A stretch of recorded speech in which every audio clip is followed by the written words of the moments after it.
Welcome to the KBB Review podcast. For those keeping count, which I suspect is probably just me, this is episode 3 of season 8. And I'm very pleased to say we have another in our not particularly organised series on digital marketing for kitchen and bathroom independent retailers. So that means we have the return of Josh Delane from the Woodworks. And I know how many of you have found his insight and very practical advice really valuable. So yes, he is back. Last time, which was episode 4 of season 7, if you want to go back, which I highly recommend you do, we were talking about how to make the most of Google ads. And this time we're doing the natural partner of that, which is Facebook ads. Now, loads of you probably do them already in some way or another, but Josh has, again, very practical ways of making them work and really drive leads to you. And also, most importantly, how to measure those results and take subsequent action. And Josh, as he always does so well, uses his own kitchen business as the example, so it's about as relevant as it gets. But first, do you have any job vacancies at the moment? You do? Well, why not post them on our dedicated jobs page on kbbreview.com. It's just 75 quid for 30 days on the KBB industry's leading news, analysis, opinion and interview site. Go to kbbreview.com/jobs for all the details. Plus, of course, you can also go there if you're job hunting to see all the latest posts. That's kbbreview.com/jobs. So it's another welcome back to the KBB Review podcast for Josh Delane from the Woodworks. Hello, Josh. You're rapidly becoming part of the furniture here. I was going to say, I feel like this is my second office. But beautifully made bespoke furniture, Absolutely, obviously. yeah, but the part only of the furniture nonetheless. Now, let's start, as we always do, with the traditional overview of the Woodworks, because not everyone might have heard previous episodes. So who are you and what do you do? So my name's Josh Delane. I help run my family business, which is a 4th generation owned and operated bespoke manufacturer, designer and installer of high-end kitchens. And we operate from our 3 retail showrooms in Ascot, Letchworth and Mill Hill. And we have a production facility in Letchworth in Hertfordshire. Next time I'll just edit that back in. Yeah, exactly. Yeah, we copy and paste. So look, last time you were on, we talked about Google Ads. That's a massive topic in itself, of course, and I really recommend going back to listen to that one if you haven't heard it. But this time, it's the same but very different as we tackle Facebook ads, or more precisely, Meta, because as the owner of Facebook, but obviously also owns Instagram. It's a big umbrella, yeah. Let's delve straight into that, of how your KBB retailers can use those platforms to enhance their own marketing in the way that they can with Google. So give us an idea of how important that channel is for you and the Woodworks.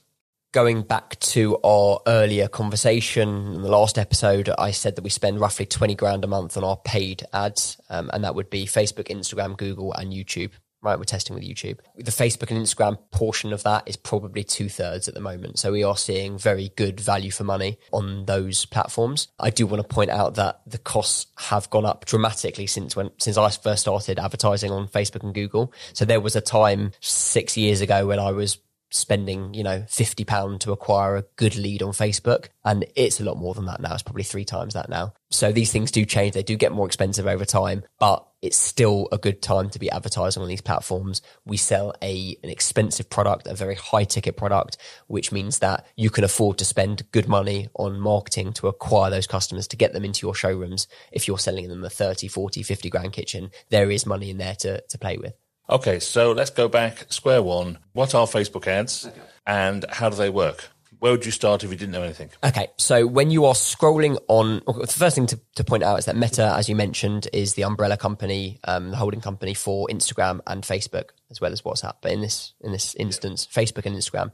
So when you're running ads on Meta, you're running them and you have the choice to run them in both Facebook and Instagram. So when you're scrolling through Instagram, every 4th photo or so, you will get hit with an ad. So it will show up in your feed like any other photo or video, but this will be a sponsored post from a company. And it's the same with Facebook. There are a few different placements, i.e. where would those ads show up? So you can have in feed, they could be in your stories, they could be in reels. On Facebook, they can be in the banner on the side. There's lots of different placements. And again, that is something you can actually test to see which is most effective. But ordinarily for the layperson, when they're scrolling through Instagram or Facebook, and every couple of posts, they will see something that is sponsored by a company and it will say ad underneath it. So unlike Google, for example, Facebook is a very visual almost much more traditional advert Yes. than Google results are. Absolutely. Google is text-based only. Yeah. So the effectiveness of Facebook and Instagram advertising is obviously much more based on the visuals that you produce and put up there. Yeah, absolutely. So as you said, Google is an intent-based platform, but it's text-based, whereas Facebook and Instagram are not intent-based. You are trying to show people an ad who are passively scrolling through their feeds and trying to catch their attention and hope that they are the right person in the right stage of the buying cycle to act on that ad that you're showing them. So the ads are cheaper in terms of what you will spend to show it to, thousands of people is going to be much cheaper than on Google because Google is intent based and this is not. But the creative part is a much bigger variable of the success of your overall campaign. So if I have an ad that is really scroll stopping, they call it. So I'm scrolling through Instagram and it interrupts the pattern of what I'm doing. You're like, oh, I didn't expect that. And then all of a sudden I'm watching the ad. It's more engaging. I'm like, oh, I might like it. I might comment on it. I might share it. All of a sudden that ad that's engaging is getting a natural spike from the fact that you are manually doing something to that ad and it will push it to more people. So your creative is actually a really important part of how successful your ad campaign is. And on the Facebook Ads Manager, there is a column that will say ad relevance, ad quality, and there's one more, which basically says how good is this ad creatively? And if it's really good, you will get better results. You will pay less to get more people through the door effectively. Right. Okay, so correct me if I'm wrong here. I'm going to embarrass myself now by trying to explain. No such thing. It's a judgment-free zone. But I'm going to try and explain to you, of all people, the difference between Google Ads and Facebook Ads, right? That's good. Repeat back to me. And you tell me if I'm right or wrong. Okay. So Google Ads is very intent search-based. In other words, you would pick the potential Google searches that people might make that you want to use to find you. Yes. With Facebook Ads, you are much more defining the audience that you want to find you. In terms of demographically, yes. So that's the difference? Yes. Okay, good. So although there are demographic options on Google, but for argument's sake, it's really about the words that they're using, and Facebook is more about trying to find the right people. Let's say I've got some really good visuals. I've got that taken care of, that's sorted. Yeah. What's the next step? Is it just to decide who you want your demographic audience to be? So yeah, you want to look at the location. So Facebook allows you to target, within a certain radius of a location, and you can choose people that travel through that area, i.e. if they're working, or people that specifically live in that area, which is obviously what you want. You want people that have houses in the areas that you serve, in our industry. And once you've got that, you would set the rough age range of the people. I don't know many 18-year-olds that could afford our kitchens, for example. Our average demographic is more like 35 to 50. So that would be our age range. It skews female, although we actually allow both male and female just because it's a bit easier. And then really you're letting Facebook and Facebook's algorithm do a lot of the work. They are very, very good when you're leaving things broad, i.e. roughly this area, this age, this people. You leave it broad and you let Facebook's algorithm do the work. They are very good at doing it. And again, it goes back to that earlier conversation, which is that they want you to spend as much money as possible. So they will try and give you the results as quick as possible so that you spend more and more money. So you let Facebook's algorithm do the work, but as long as you are setting up the campaigns properly and you are putting good creatives in there and testing different creatives, the videos that you choose, the still images that you choose, it might be a graphic. And as long as you're putting that in and you're testing different variations, you will very quickly see what's working and what's not working. It sounds to me like this is much more straightforward than Google. Would that be right? I actually think it's more complicated because the creative is such a variable of success in this equation. And also there's a very clear line to divide between what you think or what I think subjectively is a good photo or a good piece of creative and what the world will decide is good and not good. And you get those results. It's hard to distinguish your opinion on things. You shouldn't be the judge, jury and executioner. You need to put up 10 photos, 10 videos, 10 graphics, 20, 30 even, and let the world decide what's good and what's not good by testing these things. What gets the biggest click-through rate, what gets the lowest cost per click, et cetera, what goes to the most people, and then refine that creative. With Google, it's a lot easier in that it's just pretty much words and, tweaking your copy. And where are you sending people who click on it? Are you sending it to your Instagram account, your Facebook account? No. So on Instagram and Facebook, again, if they see an ad and they click an ad, they're going to our website. We want as much traffic as humanly possible onto our website because we have optimized that for conversion. What do I mean by conversion? I mean people taking the action that we desire them to take. In this case, it's booking an appointment to come into a showroom. So all of our traffic is geared up around getting them to the website, and our website is optimized for mobile because 85% of Facebook traffic and 90% of Instagram traffic is going to be on mobile. And so we want to make sure that when they hit our website, it's optimized for mobile. So that's also another very important point. But that's where we're funneling them. We have been playing around recently with a new format. It's actually an old format, but that Facebook have brought it back and it's doing quite well at the moment. It's lead ads, lead gen ads. So if someone sees one of your creative, let's just say you put up a photo of a nice kitchen, someone can click that and straight away it will bring up a form in Facebook or within Instagram that you can fill out there and then, and it will email you those results. You still own the data. It's quite good because you can put it back into the Facebook campaign manager and create audiences out of it, etc. It's like a whole nother level to it. But for us, we prefer to have all of the traffic going through the website because it's so well optimized for conversion. We're going to convert better on the website than we are a form. But if you're starting from scratch, a lead form is probably quite a good place to go. And how about what you choose against competitors? Because in Google, obviously you're bidding against similar search terms. But if I have got a kitchen shop in Basingstoke, which is the example we're using with Google, my competitors are likely to choose the same audience. How does it distinguish between one and the other? Again, it comes down to your creative and how good your creative is. In a certain field, let's just say for us, it's, around Mill Hill in one of our showrooms, we're going to be targeting an audience around there. And there might be other kitchen companies also competing for that same audience, but our creatives, if they are that much better and we've tested it and the videos are better and the still images are better, we get more people clicking through that. It will signal to Facebook, show that to more people, more similar people like that. We will just be getting better results. So yes, you might be going after the same people in the same way that Google, you're going after the same people, but there are so many people using these platforms that it's a drop in the ocean. Let's just say we do 150 kitchens a year. And let's just say all of the companies around us total, they're selling 1,000 kitchens a year.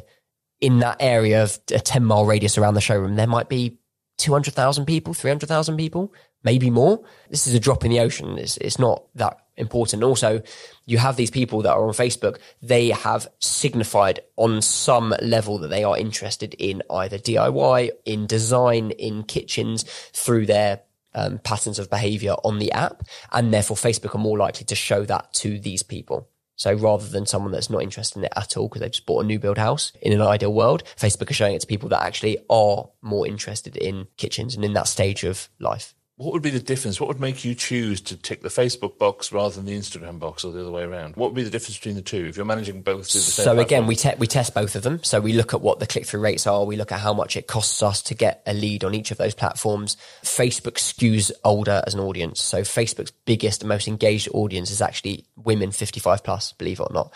And so like everyone's grandma's on Facebook. Bear in mind, it started as a platform for college kids. It's quite mad to see how far it's come. Whereas Instagram skews a bit younger and TikTok is even younger than that. So it's sort of about where you sit in the market, where you want that audience to be. But I would say test. You can separate out these ads, showing them on different platforms. So split them out into showing them on Facebook and one showing on Instagram and compare the costs and see, you might be getting, it might cost you 30p per click on Instagram. It might cost you 25p per click on Facebook, which might not sound a lot, but, do that 1,000 times and we're talking, decent money. My dad loves Facebook. It's my dad, my 77-year-old dad. But of course, he calls it Facebook. Facebook. It's Facebook. Not the Facebook. He saw it on Facebook. Okay, so let's talk about the money side of it. Let's talk about the cost side of it. How does it compare to Google? And how do you know you're getting money's worth out of it? How are you measuring its success? Again, we know exactly what we're spending. We know how much it costs us to get one customer through the website. We have what's called UTM parameters set up. I'm sure anyone that's set up a website or has a company that set up their website, you can ask them to do this. UTM parameters, which basically means when someone fills in a form, it will have a little snippet in the URL, in the code at the top that says this came from Google, it came from Facebook, it came from Instagram. Okay, you just got to set that up or get the professionals to set it up for you. And once you know that, you can say, okay, well, I spent £10,000 on Facebook and Instagram and I had 100 leads, so it cost me £100 a lead, theoretically. What I would say is on Facebook and Instagram, the churn rate of those leads is higher. So I'd say the conversion from lead, booking an appointment, me calling them, qualifying it, or my sales director qualifying it, to them actually coming in and being a good lead, it's got a lower conversion rate than Google. So I'd say probably 1 in 2 of those Instagram or Facebook leads are actually qualified leads. So that £100 a lead looks enticing, looks great. But actually, if you dig into those numbers, it's more like £200 because 1 in 2 of them aren't really interested. Plinth kickers, as they call them in the kitchen industry. Yeah. Whereas Google, because it's more intent based, those, that £120 might be, 1 in 1.5 are more relevant. And so really the costs are pretty much the same. Overall, as I said, 2/3 of our budget are with Facebook and Instagram because we feel that that's where we're getting better value on those ads. And that 2/3, third split would be an advisable amount, or would it be different? I personally would start 50-50. So if you've got, let's just say you earmark £2,000 in your marketing budget for paid ads next month, I would do £1,000 on Google and £1,000 on Facebook, right? Which basically works out £30 a day per platform, roughly. And I would start playing around with it and testing it and looking at the numbers very, very deeply.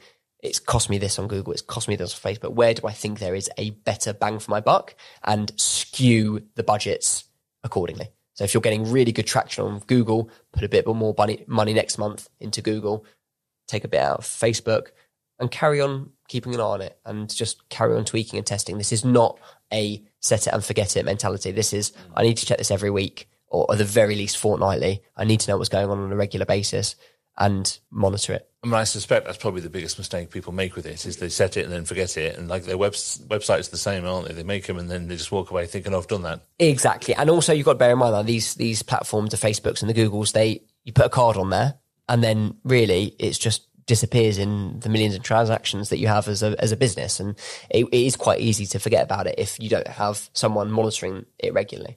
So whether that's the business owner, whether that is the person that runs the marketing in the company, whether it's the sales director, whoever it is, someone really should be paying very close attention to these numbers because this can make or break your business. It really can. We've transformed the business on the back of our digital advertising. You're obviously the guy in the company that does this, and that's fine. You're clearly incredibly into it. I mean, I don't always like going out for dinner with you, Josh, but it's not as many numbers, apart from when the bill comes. Oh my God. But it's very easy to kind of hand this off to a third party, isn't it? There's lots of agencies out there that'll make all kinds of promises to you. And I think part of the problem with anything like this is if you're not sure yourself, it's very easy to make the wrong decision when it comes to third parties. So look, we're not saying don't use third parties, but what would be your advice on knowing whether or not they're doing right by you? I would start with testing these things yourself, even at a small budget, and take the 10 hours it's going to take to be able to learn the very basics. I could tell you categorically, I have spent 500 hours or more learning these platforms in depth, okay, over 6 years. So you can't compare what I know for 500 hours to what someone will know in 10. But what someone will know in 10 is they've run their first campaign. They know vaguely how it works. They know what the metrics mean. They know roughly what they should be paying for things. And then they can make an informed decision. We said on the last episode, it comes down to how much you're spending or how much your ad budget is. At lower budgets, it doesn't make sense to hire a third party. And if someone offers you running their ads for £100 or £200, don't take it because they're not good. Someone that's charging between $750 and $1,500, which is sort of the going rate for an agency, and that would be across both Google and Facebook. Run the ad campaigns first yourself, understand the numbers, and then you can go to one of these agencies and see whether they are going to get a significantly better result than you. And they should do, because with 500 hours, I should be able to run a much cleaner ad campaign than someone that's just done it for the first time for 10 hours. Unless it's beginner's luck. So again, you will at least have a benchmark. Let's just say you set up your first ad campaign, which is, by the way, you should be proud of that, especially if you're a 50-plus-year-old business owner, not to be ageist, but that's not familiar with these technologies, and they run an ad campaign and they get a lead for £200. At least that's a starting point that you can go to an agency and they can show you, okay, well, actually, we're getting leads at £120. Your money's made back. That £80 spread over 10 leads, it's £800. You basically paid for itself. So again, I'd say try it yourself. Well, look, this 50-plus-year-old magazine editor, thanks you very much for that. It was a bit ageist. Sorry. That's quite You don't look a day over 35. It's fine. It's basically jealousy, Josh, is what it is. Look, thank you so much for this. Thank you for telling us all about the Facebook. And as I always say, it's so interesting to get inside your brain and work out how all this stuff works. Because for you and the woodworks, the proof's in the pudding with it all. It works. Yeah, absolutely. It works if you are prepared to put those hours in and learn how it works. So thank you very much, and we'll catch up again soon. Thanks, Andrew.